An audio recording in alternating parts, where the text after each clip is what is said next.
Welcome to the channel, ladies and gentlemen.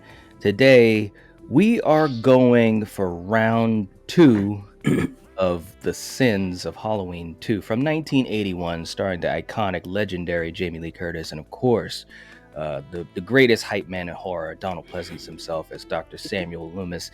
Coriander's with me and Killian as usual. So, guys, what I wanted to do with this is take the time to talk about some of the things that we didn't think worked so well in Halloween 2, or things that we didn't agree with, or maybe some bloopers and blunders and all that type of stuff. Now, I'm pretty sure, you guys correct me if I'm wrong, we're all fans of this movie. I personally think it's a great follow-up to the 78 movie, but no movie is without sins. And even a great movie like Halloween 2 has its ups and downs. Yes. Well, not many, hey, but enough. I mean, that's what we're trying to do with this series is see what we think. Now, Kill, I'm going to start with you. Just a quick question before we get going on this. With this movie, what are your overall thoughts on it before we get into specifically the bad stuff? What's your overall vibe on Halloween 2? I've always liked the movie, and like you said, I also thought it was a good follow-up.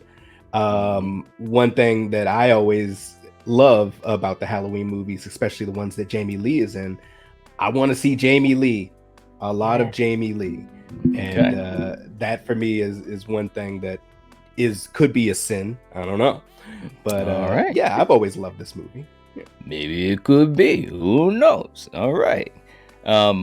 Good point, though, man. Coriander, how about you?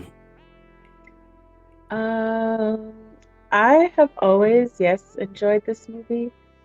One thing I don't like, if I'm just going to say it right off because I can and I'm going to, is like the whole brother and sister shit. That wasn't needed. That's like the biggest sin in my book. Yeah. Right. I mean, Michael doesn't need a reason to kill. I don't feel that there has to be a connection or any type of tie. So, okay. All right. Well, maybe we'll get into that some more too.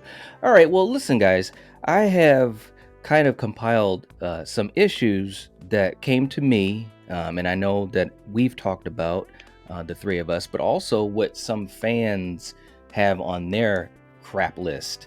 And by the way, that's a great cup right there. Shout out to Val. Show it off. Yes. And I got mine too. And shout out to Val. The General is in the house always. Yes, thank you so much, Val. Yeah. Yes. So these are just some of the things that kind of come to my mind.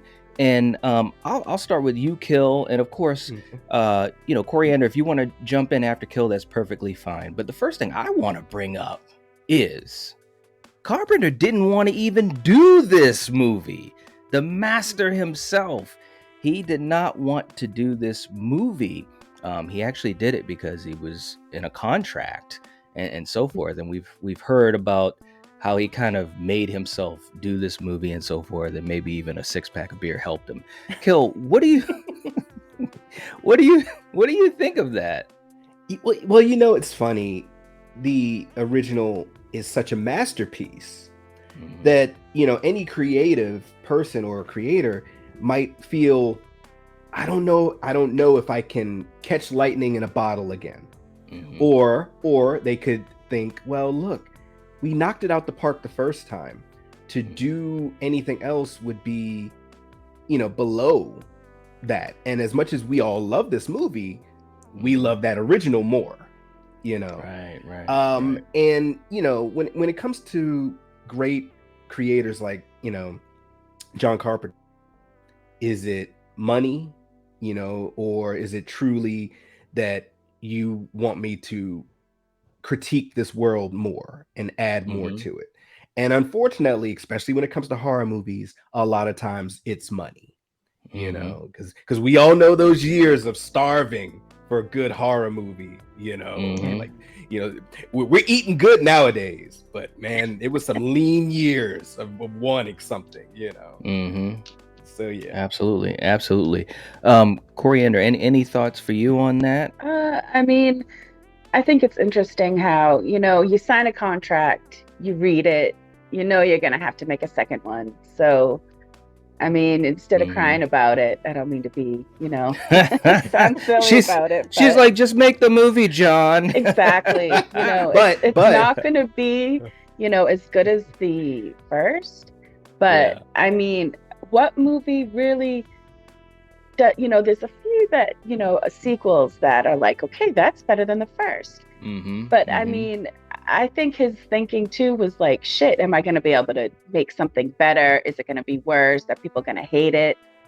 So, I mean, like I said, you got to just deal with the cards that you're given, and you know what you're getting yourself into. So just fucking do it, man.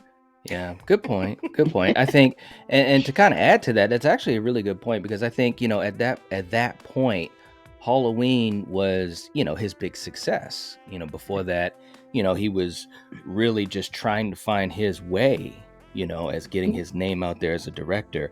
Although, and all three of us totally love Assault on Precinct 13, but Halloween was his ticket, and when he got that success, I think it kind of hit him in a certain way. And John Carpenter has always been very vocal about his disdain for the Hollywood system, and how he is much more comfortable, more in that renegade, rebellious type of, frame of mind as a director. So anyways, it all makes sense. It's definitely true to who he is. But I agree with you. It is what it is. When you make a film, you gotta pay the price, and and that was one of the prices that he had to pay.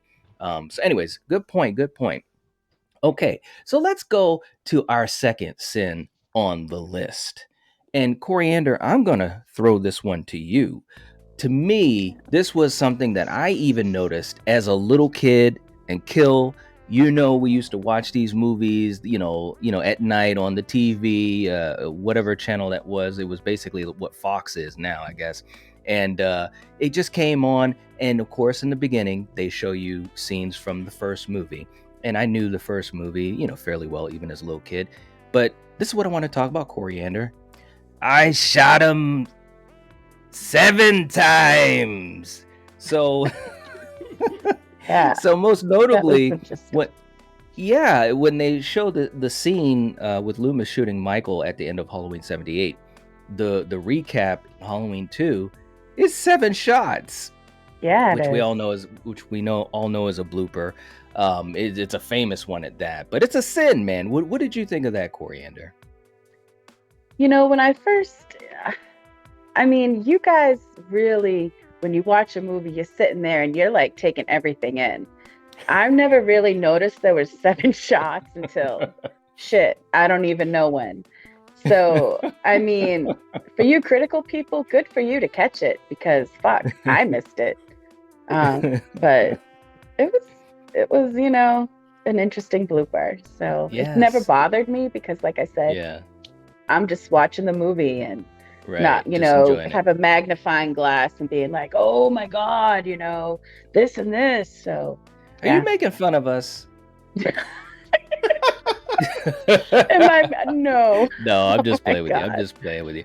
No, it's a small blooper. It really is. And it is one of those things that you can miss pretty easily. I think for me, the reason I keyed in on it was because of Loomis, because I was just so attached to the character of Loomis. So whenever he was on screen, especially any time that he was on screen with Michael, which obviously wasn't that often at that point, I was just keyed in. It was just crazy. But anyways, good point. So Kill, here's one I want to throw at you, and I'm gonna be honest, I did not know this for a while, even as a kid.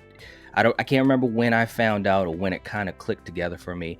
But we got to talk about wigging out for Jamie Lee Curtis. Wigging out, most famously her hairstyle in Halloween 2. What did you think of that? Look, I love Jamie Lee Curtis, and I am still in love with Jamie Lee Curtis, and I could give 2 shits what her hair is. Okay. Right?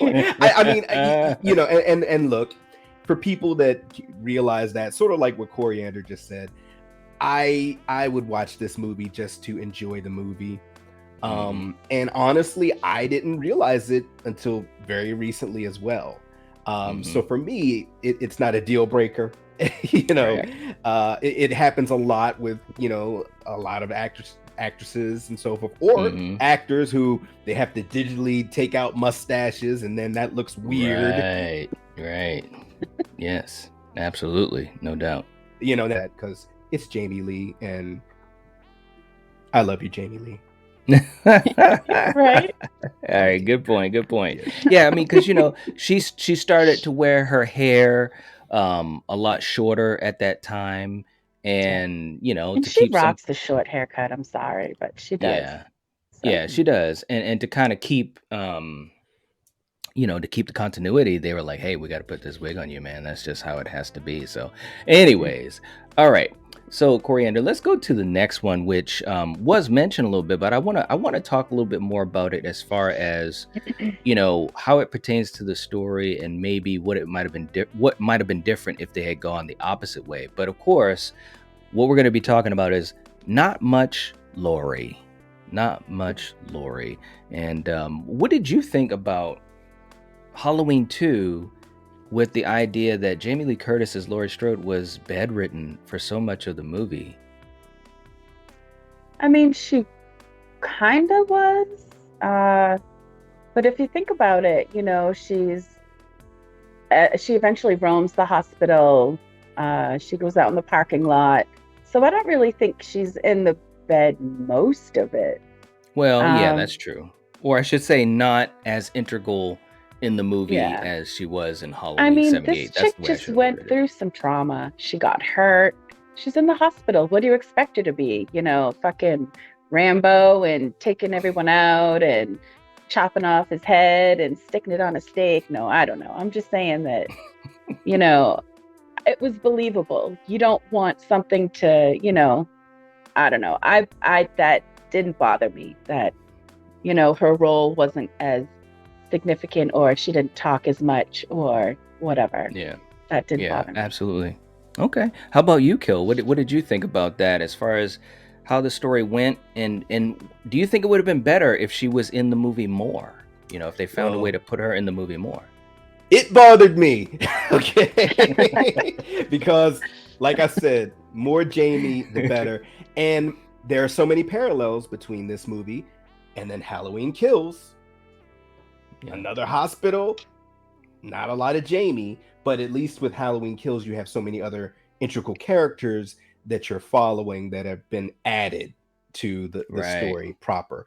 I agree with Coriander. It does make sense because of the traumatic stuff that she went through earlier that same night. So it does make sense. On pain meds where she's kind of out of it, or where she's in bed and other people are coming to check on her or talk to her, or people having conversations about her. Oh, that's Laurie Strode, yada, yada. And I do feel, like you just said, Knight, if she was in the movie more, it would have been a different movie. It would have had a totally different feel to it. But like Coriander said, how much? It wouldn't be as believable. Yeah, but how much is she not in it? You know what I mean? Well, I mean, she is in it, but like you said, once she starts crawling around the hospital, I mean, we're well into the movie. That's like 60% into the movie. Yeah. I know, but still, I don't know. You guys, come on. If it was Kurt Russell, listen to this. Maximum Kurt. Hey, Jamie Lee is my girl crush. I always say she's my girl crush. So let me say this though. Let me just say this. I think that the thing of it is that, in this movie, you really had a lot of focus of the movie on the other characters and the setup to the end. You know what I'm saying? Like, you followed, Bud and those guys and the nurses, and Loomis had a bigger role as well. Now, see, that's the flip side I wanted to kind of get into a little bit, is I think that this is Loomis's movie. Yeah. This is much more of Loomis's movie for sure. And so for me, that was actually a good thing. I enjoyed that. You saw a lot more of Loomis, and he's Van Helsing. He is literally trying to find He is literally trying to find Michael, and I think that was a great thing. But I will say this, even though there's not as much Laurie, and I wish there was a little bit more Laurie, I'm not gonna lie, but I will say, because we didn't get much of her in the first 60% of it or so, 65% of it, the ending is phenomenal. To me, the ending, the finale of this movie is one of the best in the franchise, even still to this day. Because finally, once she starts, getting going, and she sees that nurse get stabbed, and that music starts kicking in, it's like it's on. It's game on. So, it's kind of a, pros and cons type of thing there. So anyways, but I was always happy to see more of Loomis. So that doesn't change at all. Okay, so let's go to another one here, and Kill, I'm gonna throw this one back to you, and then we'll go to Coriander. Little boys get ignored at HMH. And look, man, all I gotta say is, I don't care if you're bleeding from your eyes. If you go to HMH, you may not get seen right away. And that's the bottom line. So obviously I'm talking about the scene where we see the little boy who has the blade in his mouth. What did you think about that, Kill? This hospital, it's so many issues with HMH. All right, I'm sorry, and guys, please check out our conversations we've had before about Halloween 2. I have my issues with how this hospital is ran. It's a skeleton crew at night, and like Knight just said, they could give two shits. Like, they're just like, you barely have enough security guards, and this poor kid. Look at him! He's got a blade coming out of his fucking mouth. Hey, you know, when we were younger, you would hear all these rumors and horror stories and old horror stories and old wives' tales about people putting stuff in the Halloween candy. That's right. So that's right. Don't eat the apples. Yeah, exactly. That's right. But yeah, it's messed up. HMH, guys, if you're sick, find another hospital. Please. It has to be. This can't be the only hospital in Haddonfield. It can't, because you're gonna get there and you're gonna get a drunk doctor. If you get seen, and then you're gonna have the EMTs, Jimmy and Bud, just looking at you like, you poor son of a bitch. That's what they're. Look at the look on their face, man. But Coriander, let me just throw it to you, because when we watched this, that was something that we actually talked about. I mean, don't get me wrong, Laurie was injured, but there wasn't blood gushing out. She had the fractured leg or ankle or whatever it was. Does that make sense to you in the movie? I mean, it's a little kid. Of course not. No. All right. I mean, I know as a mother not to take my fucking kid at this hospital, because that's bullshit. I'd be livid if I was this woman, and no way, man. No way. That's what they're saying too. They're like, no way. These poor sons of bitches. All right, so that was that's the way it is at HMH. All right, so Coriander, let me throw this to you. The next one we've got, I'm my brother's keeper, and you mentioned this, the whole idea of the sibling angle. Tell me, so we know that you're not a fan of it, and we know there are a lot of fans that aren't. But tell me a little bit more why you're not a fan of it. It's because, like I said, there needs no connection for Michael to want to kill her. I mean, does every killer have to have a connection? No. You just have people going out who are fucking sadistic fucks that kill.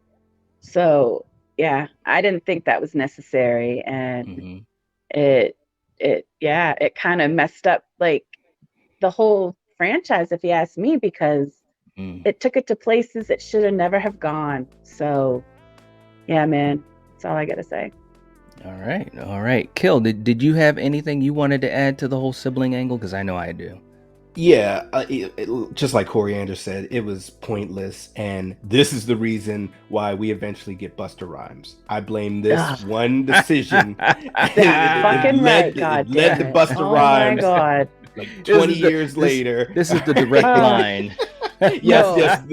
This is the demarcation line that led towards Busta. But no, I don't know if this was kind of the trend that was going on in Hollywood at the time, or soap operas, the twin brother, or oh, we're actually related and we didn't know, and we were enemies.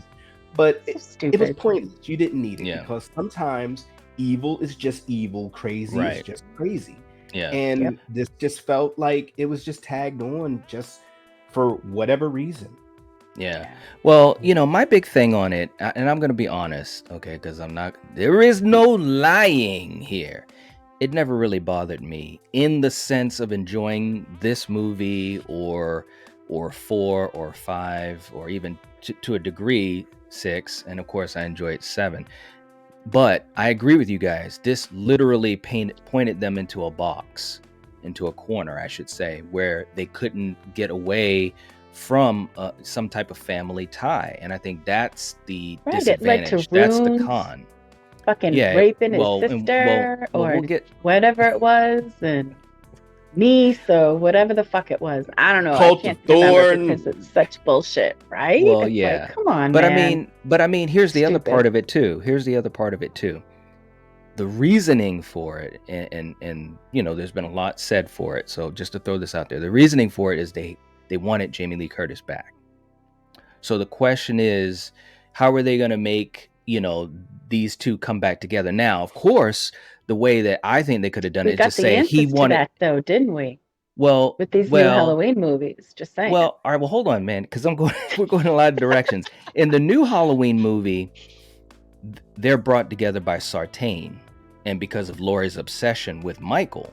So, but that's only built on because of Halloween 78, because that's the new timeline. But in this movie, they wanted to get Jamie Lee Curtis back. So to get her back, how do we get Michael to come after her? Now, what they could have done is just say, hey, he's just after her to finish the job. But John Carpenter was thinking that he needed something more. So that's why he came up with the family tie. Now, of course, he was not happy about doing the movie. Got into that absence and made like the worst mistake ever. Well, I don't think it's the worst mistake in Halloween. Trust me, we're going to be covering a lot of others. It led to a lot of bullshit. That's all I'm saying. Well, there's pros and cons. The pros is that we still, for me anyways, we still keep Jamie Lee Curtis in these movies. And we got Danielle Harris. So those are huge pros. The cons is that they were never able to really escape the shadow of a family member and so forth. But we'll get more into that as we get further down the road. But let's get to another one that's really, really interesting. Little Laurie, little memory kill.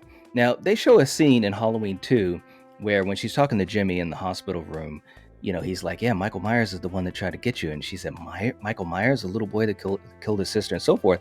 And then when she's kind of doped up and all that type of stuff, she has a memory of visiting him, at Smith's Grove.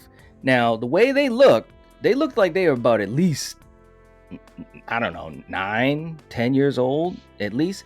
So how does Laurie not remember Michael? You get what I'm saying? She was adopted. We find out later in the movie she's adopted by the Strodes and so forth. But how does she not remember going to a sanitarium and seeing Michael Myers? Because she obviously knows who Michael Myers is because of the stories through the town, through Haddonfield. Mm-hmm. So did that ever catch your attention, Kill, or does that make sense, or you think it's just a throwaway blooper? I'd be lying if I said it caught my attention. But it is one of those like bloopers that just make you think, well, I remember when I was that age, I was able to remember things, like I could still remember things from that age now. Yeah. Unless, there was maybe some other traumatic event in Laurie. Exactly. Yep, that could be it. That's what I was thinking. It's kind of blocked it out, but yeah, I mean, that's another inconsistency, definitely. Yeah, absolutely. Coriander and Kill talked about this a little bit earlier, but listen, when I was a kid, I had rules, and one of my rules, and we're piggybacking off of something we talked about just a little bit ago, I'm not going to that hospital because it is too dark and it is too deserted. And it is too creepy. And to this day, when I go to a hospital, I think of this hospital from Halloween 2. Did that hospital give you creepy vibes, or am I just having just childhood trauma? You're just having childhood trauma. So it didn't give you any creepy vibes at all. It was dark, and it's like, why is it so dark? Why is it so deserted? Have you ever seen a hospital? Have you ever seen a hospital that dead? Not. No. So, I mean, but it didn't like scare me to the point where it traumatized me for the rest of my life. I mean, that did not bother me or scare me. Look it was at messed these up. Guys. Yeah, it was messed up, and I'm even thinking I'm definitely never going to this hospital ever in my life. So, thank you for showing me that this is not the hospital to go to. So right, Kill. Yeah. Mm-hmm. What'd you think of this hospital being so damn deserted? I mean, come on, man. I mean, it's crazy. It's a creepy setting, especially seeing it back in the when we were younger. But also you got to keep in mind this is like 1979, 78, right? And this is in a small rural town. Mm-hmm. It's the overnight crew, and no disrespect to the overnight crews, but I know y'all a little weird. Getting freaky with each other, man. I'm not saying all that, and it's not, depending on where you are, it might be busier. But yeah, this skeleton crew at night, you got one security guard, so you take him out, it's right, and it's over. Yeah, it's done. Right. Yeah, absolutely. Can I just say too? It's just always made me feel like, what the hell was going on where you didn't have? I mean, literally, you saw the little boy with the razor blade in his mouth, and that was pretty much it. They had babies there, because that's what the nurses were there for that we saw in the story. But it's like there's nobody else that needs to go to a damn hospital. Nope. But I get it. It's a movie. It's a movie, and you got a budget, So, what were you gonna say, Corian? I'm just like, because when Killian said that it was this creepy setting, you guys saw this as a kid. I didn't see this until I was in like my early 20s. Yeah. I said, my first Halloween was Halloween 3. Yeah. So, Yep. Yeah. So that's the difference there. Maybe if I saw this as a kid, I might be like, this is a creepy hospital. Right. That's a good point. No, I didn't find it creepy. I'm really glad you said that, because that definitely brings, a little bit more understanding to your viewpoint. Absolutely. Yeah. All right. So, Coriander, let me just throw this at you, because this is another thing that was really funny to me. And a lot of these are funny, but the Shape wants higher learning. That's what he wants. He's all about that education. We have that scene, and this ties in a little bit to what we were talking about earlier, but you have that scene where he breaks into the school, and he stabs that picture of the family, which basically, gives Loomis the indication, oh, sister, and there's another point we'll get to in a little bit too. But what did you think of that plot point? They should have just skipped this whole scene. It wasn't needed. Okay. It's like, what is the point of this? Mm-hmm. And all of a sudden, dots are connected and T's are crossed, and I'm all set. It was like, what is this shit? Fast forward. No. Right. I agree. All right. Very cool. Yeah, it was one of those scenes where it's kind of like, that's kind of interesting. Why would he take the time to go to a school just to do that? Now, obviously in the first movie, he broke into a hardware store and stuff like that, and he got the rope and, the tools and all that. That made sense. This really didn't make sense at all. But it leads into this kill, because in that same scene, we found out about a certain somebody or something. And this one is called Sam who? Sam Hain? Sawin? What? Who are you? Man. And it's basically that whole plot point of, the druids and so forth, which we know will carry forward down the line in these movies. First of all, would you think of that? Was it needed? I mean, obviously they were trying to find reasons for Michael, but what did you think of it, Kill? Once again, you're trying to suss out why he's crazy. You're trying to give some sort of reason for the madness, where if you just turn on the news, we see that sometimes there's no reason for this stuff. And once again, you know, you think back to maybe what was going on in Hollywood, you know, movies about cults and things of that Right. nature. I mean, we've watched a few here. And then Sam Hain, the spirit of Halloween. Mm-hmm. You know, they're grasping at, okay, what are we going to do to keep this franchise going? How do we keep this machine rolling? Right. And once again, this is something that will lead to things like the Cult of Thorn and, you know, Kill for Him and all that stuff. Right. And yeah, I mean, in hindsight now, looking at the trajectory, yeah, it's not a good thing. This is not a good All thing, right. in my opinion. Okay. All right. Okay. And Coriander, this one is a personal favorite of mine. And I've talked about this throughout the franchise. And shout out to Dick Warlock, who played Michael Myers. But you know who Michael Myers is? Michael Myers is the fastest slow walker of all time. Yeah, he's like a bloodhound, right? He's got that sniffer where he can sniff you out, so it doesn't matter how fast you are, he's gonna find you. Right? I mean, listen, first of all, tell me what you think. Obviously, and here's an image of Dick Warlock, who is fantastic as Michael. But that walk, baby, that walk, what did you think of his physicalization of Michael in this movie? I don't know. That's an interesting question. Okay. I mean, he wasn't as scary to me than he was in the first one. I mean, he's taking his sweet old time, you know, whistling as he's walking down this, you know, hallway. And no, I'm just joking, but it's like it's interesting, his portrayal, you know. Yeah. I mean, the first one, you know, the Nick Castle. Yeah, I don't know why they didn't get him back. He even looked a little smaller, you know. So I don't know. Yeah. I think with the way that Dick Warlock portrayed Michael, I think he needed to round off the edges a little bit, because I think you know, Michael is still, you know, the question is always like, is he human or this or that? But the way that Nick Castle portrayed him, I think it was scarier because he had that human vibe to him, even though he was doing things that seemed like superhuman. You know what I'm saying? So that's the big thing for me. Kill, as we almost get to the end of this here, here's what I'm going to throw to you, because I want to talk about Eyes Wide Shut.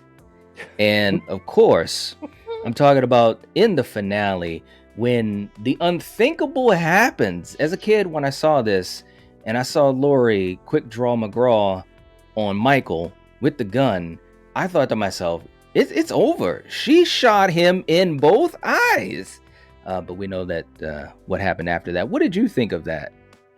Okay, Laurie has been hitting up the shooting range, and now let's, you know, whether you are a gun enthusiast or not, someone who really has never shot a weapon, you know, there's recoil, there's kickback, and to hit a target as small as an eyeball through a mask, whew. Both sharpshooter. Both. Yeah. She exactly. Thank you, Corianne. She is a Army sharpshooter. Used to be an Army Ranger. Yeah. Right. An she missed her calling. Right. One, that's BS. Let's just put that out there. And on top of that, she's at a lower position. She's scared out of her mind. She's gone through another traumatic event for the second time in the same night. Right. She's injured. That's right. Really? Okay. Crazy stuff, man. Crazy stuff. Just, you know, hey. But she does it, and Mike still keeps coming. So now the question is, all right, you've shot him 7 times, and now this. Is he a zombie? 9. Is he human? Right. I don't know what to say now. Right. And like you said, she was at an angle. She was at an angle where shooting at him like that, and we talked about this. Corey Anderson, maybe, you know, I don't know. That's the only way he can survive, man. He has the demon inside him. Remember Jason and the worms? People Well, were getting shot, We run will over, not and they remember were that. still coming. We They will were not remember still that. coming. Let me So throw I'm this one just at saying, you. he was shot. He was blown up on fire. He's got a fucking demon in him. The blackest Okay. eyes are now The shot. devil's Exactly. eyes. They're demonized. Yes. All right. The devil himself. You know.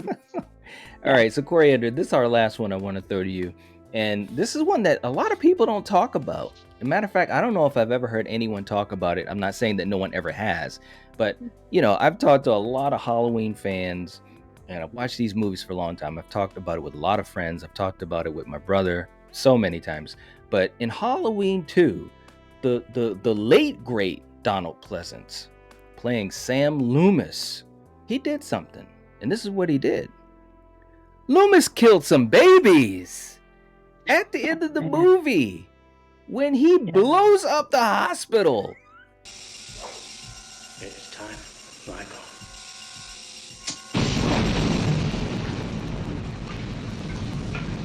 You can't tell me that he did not kill anybody. They're just prepping you for the next movie, man. They killed how many kids? So this just tells you that they don't discriminate. They'll kill babies, they'll blow up babies, they'll, you know, put masks on kids and melt their heads. And bugs will come out. I mean, listen, and I'm not trying to make light of it, but I'm just saying within the story itself, some babies died in this movie, maybe all of them. I mean, seriously, I mean, that thing exploded like a damn nuclear weapon.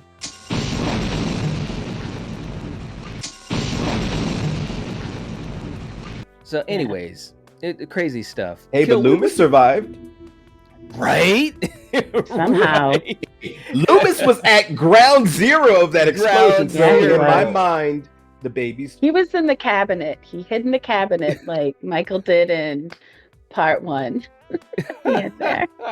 The babies lived. In my mind, the babies lived. Yeah, they probably See, did. that's how I felt about part 3. Those kids took the masks off, the commercial was stopped, and they lived. You're jumping all the way to 3. This is part 2, man. But no, seriously, I'm kind of joking around about that. But seriously, though, I mean, you got to wonder if anyone else must have gotten injured, because at the end of the movie, you see all the... It was just the kids, because no one else was there. Everyone else was dead, man. It's just those babies. Okay. All right. I don't even know what to say to that. All right. So look, this was a lot of fun. That was our last sin that kind of came to my mind. But this movie, all joking aside, this movie is a good movie, and we really, really do love it. I want to just also say, for you guys that are watching the video, let us know what you think are some of the sins that you know about or that you recognize in Halloween 2. What do you think about the ones that we talked about? There's definitely more. We just wanted to touch upon a few of them, but let us know in the comment section.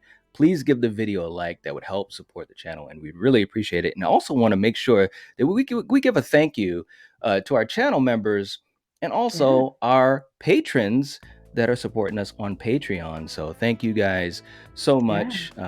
We really, really appreciate the support. It really does mean a lot to us. So anyways, Kill, this was a lot of fun. Thanks for joining me on this. Coriander, as always, this was a lot of fun. And I'm pretty sure we're going to be talking about Coriander's favorite Season of the Witch at some point soon. So if you're watching this, if you're listening to this, you are the Night Watch. Peace. Peace.